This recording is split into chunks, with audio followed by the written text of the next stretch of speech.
Yo, this is one of my favorite interviews I think I'll ever do. We got two-time Super Bowl champ Lane Johnson, former teammate of the one and only Shady McCoy, former teammate of myself. Y'all, he needs no introduction. Five-time All-Pro, All-Things Pro Bowl. Shady, you kick it off, man. And you kick it off. You kick it off. I had the pleasure to play with this young, talented dude. Now, when I had him, he had all that beard and all that. You know what I'm saying?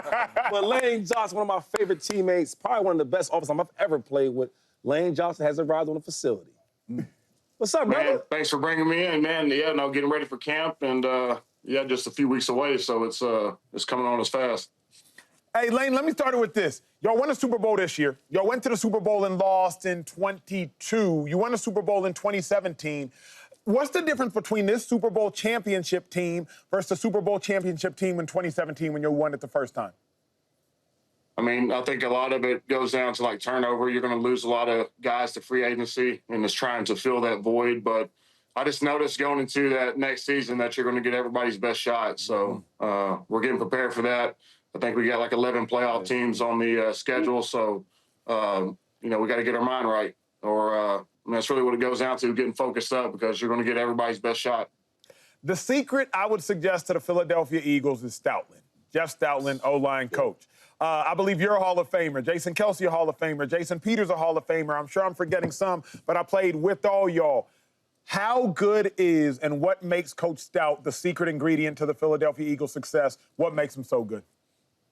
He's so consistent. I think he knows how to push and motivate his players, and I feel like he's just a great teacher, not only in football, but just in life. And I feel like he gets the most out of his guys, but yeah, I just think his consistency. I mean, he hasn't really changed since y'all have been in the building. He's been the same vibrant soul that he's always been. But, yeah, he's just consistently the same person every day. And, you know, it doesn't matter what you've accomplished. He treats everybody the same. And you know, it doesn't matter if you're a backup. You should be preparing like you're a starter. So I think that's why we've been successful all these years with all these different guys in the lineup. Now, since we talk about Coach Stout, I think the conference game you guys played Commanders, right? And before the game, I'm talking to him. I said, listen, I need to know, right? How the hell are you guys blocking better than J.C. Kelce just retired a year ago? Now, he gave me a whole Stoutland answer. You know how he is. And I said, I can't use that on TV. So I want to ask you, Lane, tell me that. How the hell can you guys lose Kelce and then you guys are even better blocking unit the next year? Yeah, I mean, it's not there's not like an individual that can replace Kelce, like all his traits that he had, like identifying the defenses, like his ability at the second level. But I think like adding McCoy in there last year and having a guy who has like elite tackle length playing at guard, he just made the transition, I think, replacing Kelce with Cam and having McCoy there. I just felt like it helped so much just with really pass block protections. But we just had a lot of big guys, man. I'm like the second smallest dude on the line, and I'm 6'6", 325. So we just had some big. Jason Peters used to call him the heavy Chevy, so we had a lot of heavy Chevys last year. But yeah, it's really one of the biggest lines that I've been a part of. So you know that always helped. Yeah, it's crazy because I was out there with Charles Woodson. He said, "Shady, this is the biggest offense line I've ever seen ever." My next question I want to ask you though is, now, all the success we talk about, right? The Saquon stuff going on, A.J. Brown doing great things, best wide receiver in football, in my opinion. You got the quarterback, Jalen Hurts, balling out. But you guys win a championship, now it's the next year. What do you think is super important for you guys to get back to that level of winning another championship? Because back-to-backs are extremely hard to do. Yeah, you know, like I said, we have a lot of turnover, a lot of new faces. So I just think building like continuity in camp and really like taking advantage of the joint practices that we have. And so, you know, week one, we come out firing. But, you know, really, I think we have, you know, good leadership. It doesn't necessarily have to be an older guy, but, you know, a lot of young guys taking initiative, being more vocal. And so, you know, I think we have a lot of players that are mature beyond their years. You know, you look at the cornerback situation with Q and Coop. So I just think we have, you know, a lot of talented guys, but it takes a lot of cohesiveness, and you got to build that during training camp. And in the early part of the weeks or early part of the season, you know, I would say, I think that's huge in getting the momentum of the season going right. They're really like the first 4 or 5 games. So, well, Lane, before I hit you with the tough questions, like who would you rather block for, 2'5" or 2'6"? My first question to you is, Who do you lose sleep over at night, if anybody? Like, if you had to block a Micah Parsons or a Myles Garrett, which one of them dudes, or maybe a guy we don't know that's keeping you up at night that you got to prepare for? Oh, I know this answer. Yeah, I mean, any of those names, I'm sleeping, one eye open at night. You got one of those guys. Man, I mean, those guys get your attention, but I'd say, like, probably the most underrated guy that I went against was Olivier Vernon. So you can ask all the guys, JP, Trent, Tyron. If they say there was one guy that could turn it on, low-key, it was Olivier Vernon. So shout out to OV, wherever he's at. He gave everybody a hard time, so... All right, really quick, too, though. So, because, Shady and Saquon Barkley are different backs. Shady can make you miss on the dime, make you miss in the phone booth, cut something back, and, get busy. Saquon, more downhill. Does have good vision, too, maybe a little bit more speed. What's the difference between blocking for a guy like Shady and blocking for a guy like Saquon? Good question. Shady talked a lot more trash. Yeah, he talked I remember, this was my first game ever. We're playing, the Commanders now, the Redskins at the time, and I remember being in the end zone warming up, and some fan was waving the Redskins flag in front of Shady. He went over there and was doing this, and then went over there and grabbed that flag and took it and started stomping on it. Then it was like 31-3 at halftime. I was like, man, we about to win a Super Bowl that year. And I was like, hey. And I remember JP going, I never seen somebody talk so much trash and then go out there and go back it up every time. And I was like, hey, I ain't seen it like that either. So definitely a lot more trash talk with Shady. But both elusive, both, with me, I knew that I had, anytime they touched the ball, they had a chance to go to the house. So I think one of the best moves I saw Shady make was a Tennessee game. Titans on the left sideline. I don't know what you did. You broke him off, and it looked like hot sauce on the And One mixtape. So that's one of the best runs I remember from Shady. Hey, Lane, obviously last year it ended as great as it could end, but what would you say was the hardest part of last season for the team? Ooh, let's see. I mean, the Atlanta game was tough, just having a game that we thought we should have won. But, yeah, I just think probably the hardest game was the Rams game. I feel like they really, it could have gone either way on that one. So really tough matchup. But, yeah, I mean, I would say, like, through all the Super Bowls, like, the feeling of losing one is like more of an emotional thing than winning one. So, I'll never forget that. That motivates me. But, yeah, everything went right last year. It was fun. And but what's crazy, Andy, though, quickly Lane, moves on. Before everything went right in the middle of the season, it looked like things were going to go wrong. Because you got A.J. Brown, he's reading books in the locker room after. We all been in that. Well, me and Shady, you being in that locker room. He just says, hey, what's the issue? Passing. And then that turns into a whole firestorm. Yeah. How did y'all right the ship? And who's the leader of the team on offense? Because when I was there, you could have said it was Vic. You could have said it was Foles. You were still a young bull at the time. JP, but he didn't really talk too much. He just hit us on the head before we walked out onto the field. So who was the leader? Who's the leader on offense, would you say? I mean, Jalen, Jordan's very vocal.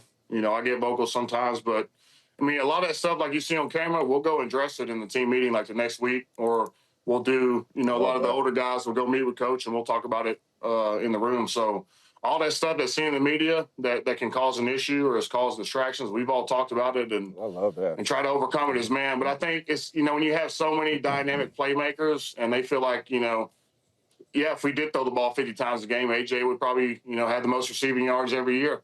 And it's like, but you have Saquon in the backfield too. So how are you supposed to meet the demands of all these guys? So there is no right or wrong way, but it is hard to manage. And so that was something that we had to work on last year, mid-season. So y'all had a meeting after that passing quote. Y'all had a meeting after that locker room incident, and like y'all addressed it as a team internally?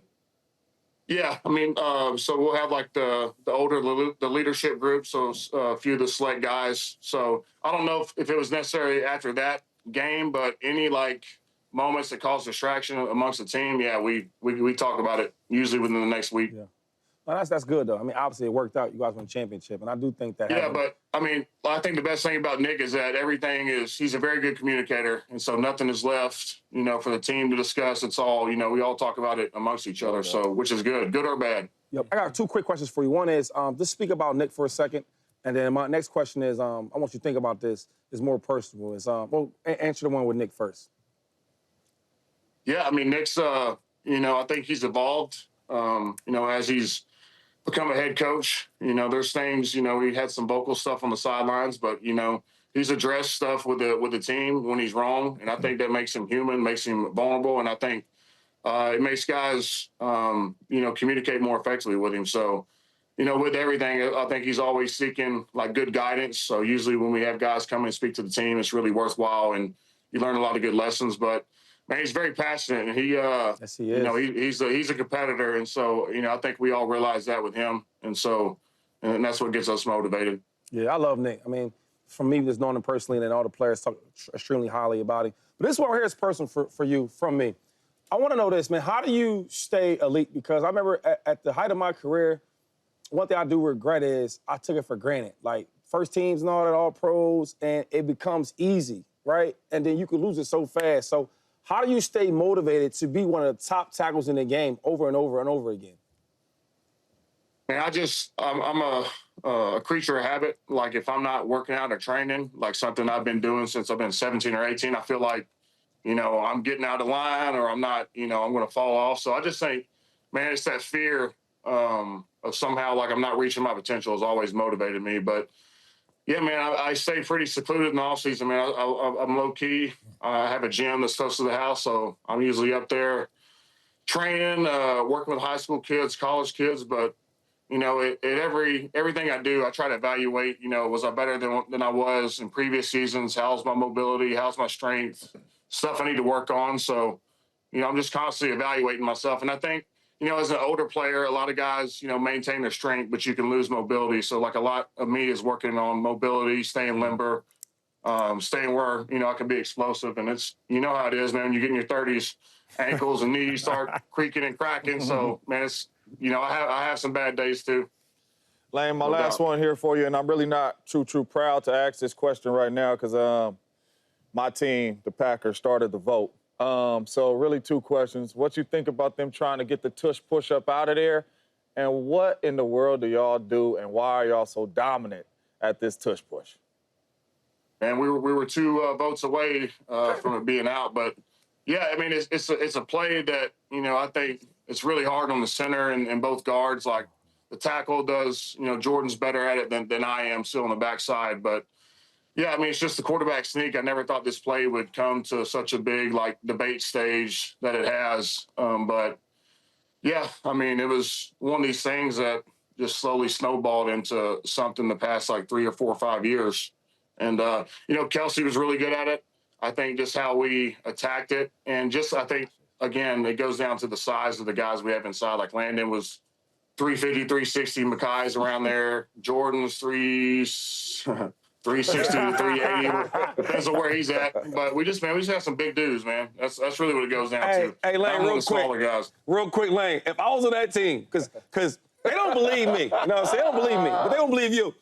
If I was on that team and I was having a year that Saquon was having, and we talking about we doing tush push on the 1 yard, like, how would I have behaved in there, Lane? What? I'd have to get I just had to carry a fire extinguisher. I had to put you out sometimes. What? You taking 10 touchdowns from me?